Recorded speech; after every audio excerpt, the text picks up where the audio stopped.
ලෝක ආර්ථිකය හසුරවන්නේ පුද්ගලයන් 150ක් වැනි සුළු පිරිසක් බව චමත් පලිහපිටිය විශ්වාස කරයි.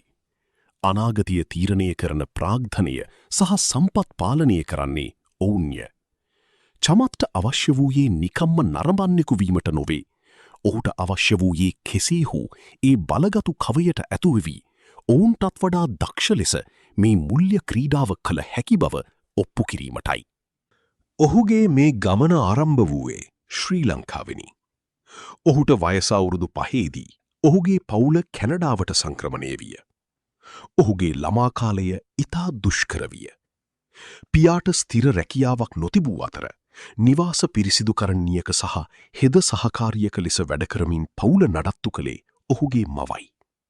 ජීවත්වීම සඳහා ඔවුන්ට දිනපතාම ලොකු අරගලයක් කිරීමට සිදුවිය.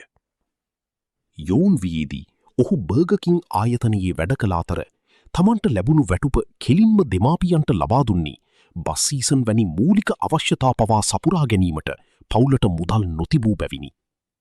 ඔහු ඉගෙනගත්තේ ඉතා පොහොසත් දරුවන් සිටින ප්‍රභූ පාසලක වුණත් ඔහු ජීවත් වූයේ දිලින්දු පරිසරයකය. තමන් බර්ගකින් කවුන්ටරය පිටුපස සිටිනු පාසලී මිතුරන් දකින විට ඔහුට දැනුනේ දරාගත නොහැකි ලැජ්ජාවකි. සමාජය ඉදිරියේ තමන්ගේ තත්ත්වය රැක ගැනීමට ඔහුට නිතරම සත්‍යය සැඟවීමට සිදුවිය. නමුත් කාලයත් සමග මේ බොරුව ඔහුට බරක් විය. අවසානයේ ඔහු තම ඇත්ත තත්ත්වය පිළිගත්තේය. තමන් බස් එකේ යන බර්ගකින් එකේ වැඩ කරන කෙනෙක් බවත්, ඊ මොහොතේ එය වෙනස් කළ නොහැකි බවත් ඔහු තේරුම් ගත්තේය. තමන්ගේ ඇත්ත තත්ත්වය පිළිගත් සැනින් ඔහුව පීඩාවට පත් කළ ලැජ්ජාව නැති වී ගියේය. තමන්ගේ දුප්පත්කම වසන් කිරීමට වය කළ මානසික ශක්තිය ඉතිරි කර ගැනීමට එහින් ඔහුට හැකිවිය. ඉන්පසු ඔහු අනුන් තමන් ගැන සිතනදී ගැන වදවීම නතර කර තමන්ගේ අරමුණ කරා යන්නේ කෙසේද යන්න ගැන පමණක් අවධානය යොමු කළේය. 1992 වන වසරේ ලොස් ඇන්ජලස් නුවර ඇති වූ වාර්ගික කෝලාහල නිසා කැනඩා රජය සුළුතර ජනකොටස්වල තරුණයන් සඳහා රැකියා වැඩසටහන් ආරම්භ කළේය. චමත් මෙම අවස්ථාවෙන් උපරිම ප්‍රයෝජන ගත්තේය. මීට පෙර තම පියාට රැකියා ලබාදීම ප්‍රතික්ෂේප කළ සෑම සමාගමකටම ඔහු කතා කළේය. අවසානයේ ඔහුට ටෙලිකමියුනිකේෂන් ස්ටාර්ට්අප් එකක රැකියාවක් ලැබුණි. එම ආයතනය මෙහෙයවනු ලැබුවේ බිලියනපති ව්‍යාපාරික ටෙරි මැතිවුස් විසිනි. මැතිවුස්ගේ වැඩකිරීමේ රටාව දුටු චමත්ට අලුත් දෙයක් වැටහුණි.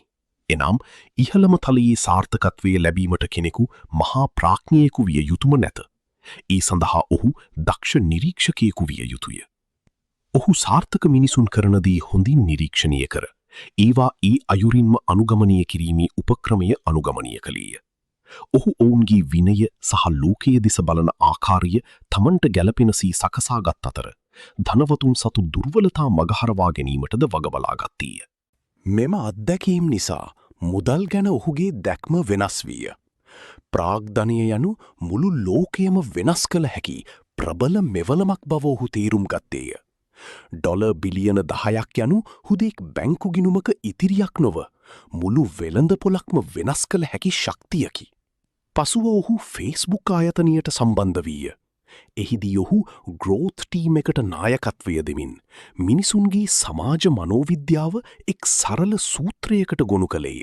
එනම් එක් පරිශීලකයෙකු දින 10ක් ඇතුළත මිතුරන් 7 දෙනෙකුට සම්බන්ධ කිරීම යන්නයි.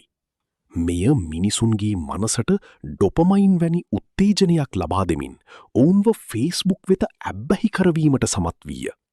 මෙමගින් ෆේස්බුක් ආයතනය ඉතා වේගීන් වර්ධනය වූ අතර චමාත් බිලියනපතියෙකු බවට පත්විය. අද වන විට ඔහු සෝෂල් කැපිටල් නම් තමන්ගේම ආයතනයක් මෙහෙයවයි. ඔහුගේ අරමුණ වන්නේ ලෝකී ධනය තමන් වෙත එක්රැස් කරගෙන තම දැක්මට අනුව එය නැවත බෙදා හැරීමයි. ඔහු තම ව්‍යාපාරික තීන්දු ගන්නේ වෘත්තීය මලල ක්‍රීඩකයෙකුගේ ඇති කැපවීමෙනි. ඔහු ඕනෑම අසීරු තත්ත්වයකදී නොසලී සිටීමේ ශක්තිය පුහුණු කරයි.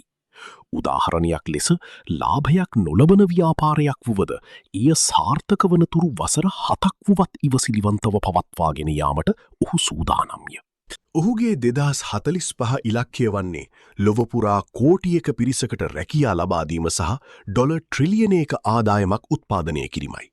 ඉදිරි වසර 50 තුළ ලෝක ධනවාදී නව මුහුණුවරවීමට ඔහු සිහින දකි. බස් නැවතුමේ සිට ලෝකයේ බලගතුම ව්‍යාපාරික මේසිය දක්වා පැමිණි ඔහුගේ මේ ගමනට පදනම වූයේ සාර්ථක දේ අනුගමනය කිරීමට තිබූ නිහතමානීකම සහ තමන්ටත් ලෝකීය පාලනය කළ හැකි බවට තිබූ ආත්ම විශ්වාසයයි. ඔහුට අනුව සල්ලි යනු නිකම්ම සැපවිඳීමට ඇති දෙයක් නොව මුළු ලෝකයේම සම්පත් පාලනය කරමින් නව ලෝකයක් බිහි කිරීමට ඇති ප්‍රබලම ආයුධයයි.